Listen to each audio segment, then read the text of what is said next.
We condemn the toxicity of these baseless acts and take this early opportunity to remind politicians witnessed fighting and insulting each other in public that this is an insult to Kenyans who voted for them.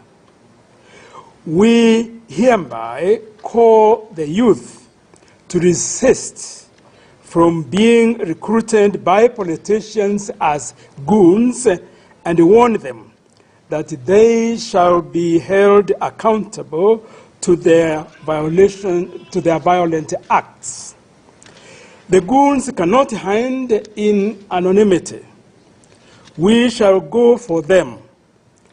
They can run, but cannot hide. Those who are using the vulnerable youths, we want to tell them that we are watching them and we are monitoring what they are doing, and we shall definitely take action against them.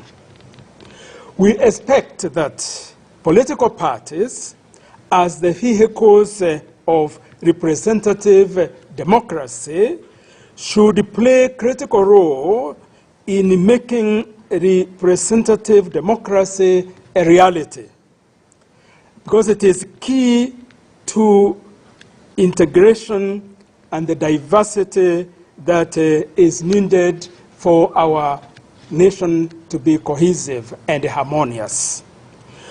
We call upon the political parties to take action on the leaders who contravene their own code of conduct. It is not just ourselves as NCIC, it is not just the EACC and the IEBC that should take action against politicians when they contravene the code of conduct or are not compliant with Chapter 6 of the Constitution on leadership and integrity. The political parties also do have a role to play, and that's what we are calling them to do.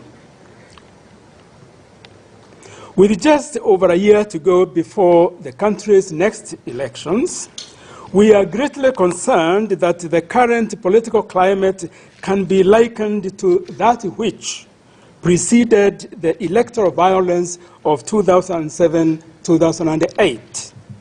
In fact, the current negative discourse is slowly but stealthily planting visceral dislike, mistrust, and animosity among a people who have coexisted peacefully over a long period of time. A situation that is likely to heighten perceptions of ethnic inequality and exclusion in this country. To those propagating hate speech and incitement to violence on social media and other platforms, we want them to be warned. As we will not condone any form of hate speech, dangerous speech, or whipping of emotions. We have sophisticated technology that is able to fish out, and therefore we shall bring out. Because those who might think that because they are in a crowd, that they can do things without being recognized, we want to say that the sophisticated equipment that we have today are such that it can actually single out a face in a crowd, and that is why we say we shall go after them, because we shall be able to identify them.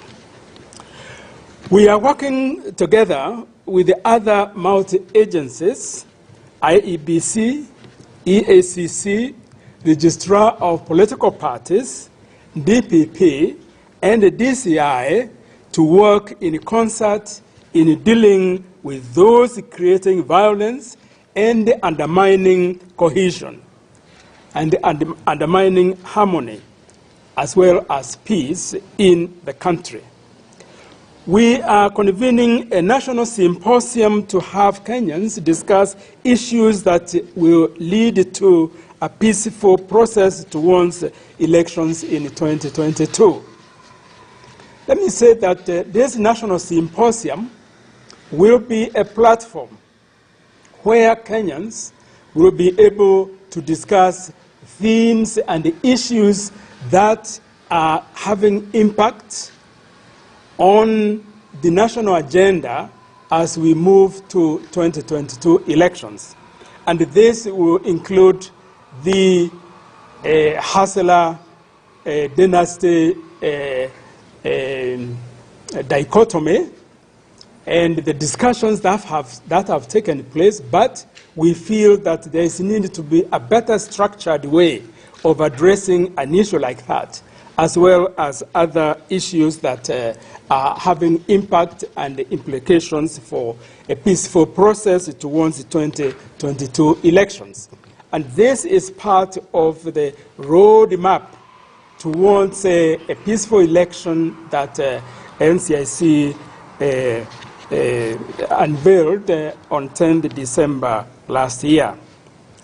Now, pursuant to NCI Act 2008, Section 26 2B, which gives the powers to the NCIC to publish the names of persons or institutions whose words or conduct may undermine peace and harmony in the country. Pursuant to that act, we have now started to work on a list of fame and a list of shame. We will be monitoring very closely on a monthly basis, starting with January this year, those who will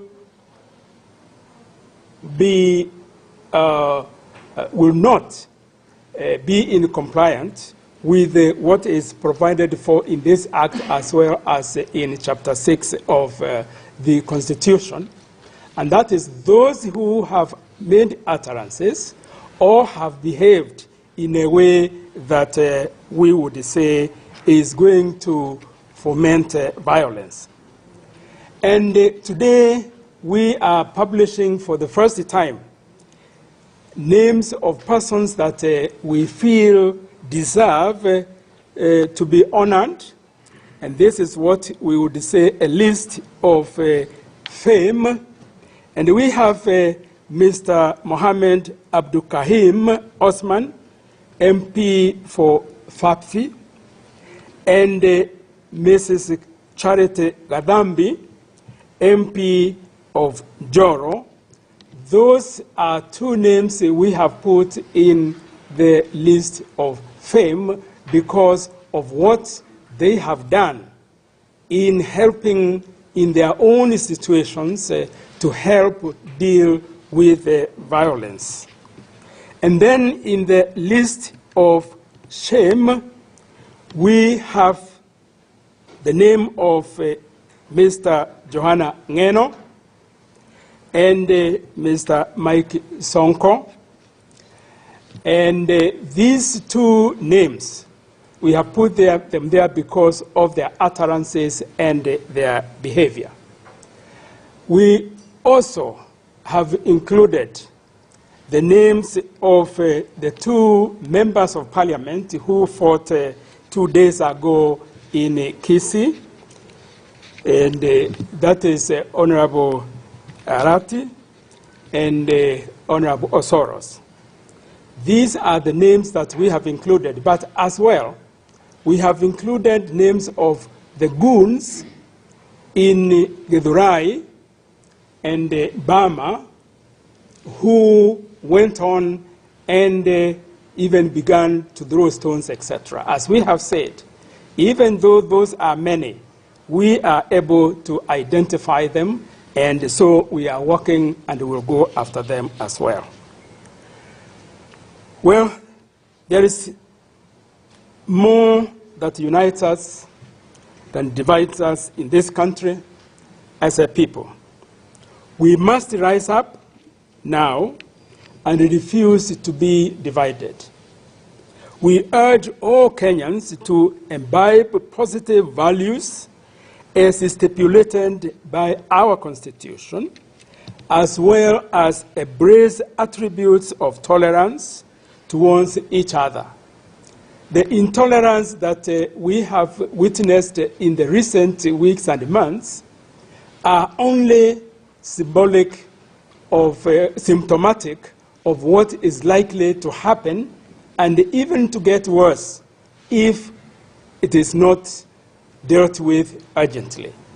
We need to deal with this intolerance because we know that this is what led us to the unfortunate situation of 2007-2008. Let us refuse to go back to the old days. Not now, not in 2022, and never in this country. That is our statement. You will get copies, but we will welcome some few questions before we end this session. Yes? Na mtazamaji, huyo ni Daktari Samuel Kobi ambaye ndiye mwenyekiti wa Tume ya Uwiano na Maridhiano ya Taifa NCIC, wakitoa taarifa pale kwa vyombo vya habari kuhusiana na joto la siasa nchini Kenya. Wacha tuvuke kidogo, naona wanahabari wamepewa fursa ya kuuliza maswali, tuone kama tutapata mawili matatu ya kukufaa mtazamaji. As we have already shown, we are doing something different from what has been in the past. And that is not only summoning the offenders, which we have done and will continue to do, but go beyond that. And what we are calling the list of shame. If a politician or any other Kenyan has appeared in the list of shame 3 times, then that will now be promoted to what we call the wall of shame. And we are working with other agencies to make sure that this person will not be eligible to be elected to a position, whether it's MCA, MP, senator, governor, whatever. This is something that if it happens, politicians certainly will think twice before they involve themselves in that act again. So that is one. We have, and that is what we call the political approach to dealing with these issues. The social approach is that of having these names, because we want to believe that nobody would like to see their name on the wall of shame, and knowing that even their children and their families and their friends will know that these people have been considered to be dangerous in the society. So that is a social approach. Then there's the criminal approach that we have, and that is where we work with the DCIA and the DPP in order for such persons also to be prosecuted. So with these 3 levels, we want to believe that we are going to approach it differently. Finally, I want also to say that we are working with the parliamentary committee that is going to present the amendment to the act that created NCIC, so that this also will be built into the act. So this is what we feel that then we will be seen to be biting hard. Yes? My name is Dikirr from Citizen TV, and my question is, we have seen politicians taking over minerals, also extracting them. We saw yesterday during the burial of the mighty Samin in Nairobi a few weeks ago, and also in Kisii. just putting them in the list of shame. I mean, politicians are shameless. What is the implication of being in that list? I would say that just that as we have seen in the past, where we have even investigated, arrested offenders, and then they are prosecuted, and then after that, you don't hear anything about them. You know, there's no conviction. This is one concern that we have. That is why we would want, as NCIC, to be able to have something that will help us to deal with these cases, not only waiting for them to be convicted. And that is why we feel, and we have tested this. Already there are, two politicians who we summoned. And when we mentioned about being on the list of shame, I tell you, they clearly said, look, this is something we really don't want to appear on, and they have behaved since. So we wanted to believe that this is what will make politicians, because a politician, knowing that they would run the risk of not being eligible to vie for an elected position, or another person who might be looking for a national position and know that by appearing on this list, they will not be eligible for appointed to a national position. This is what we believe will be even more effective than what has been happening before by taking them to court.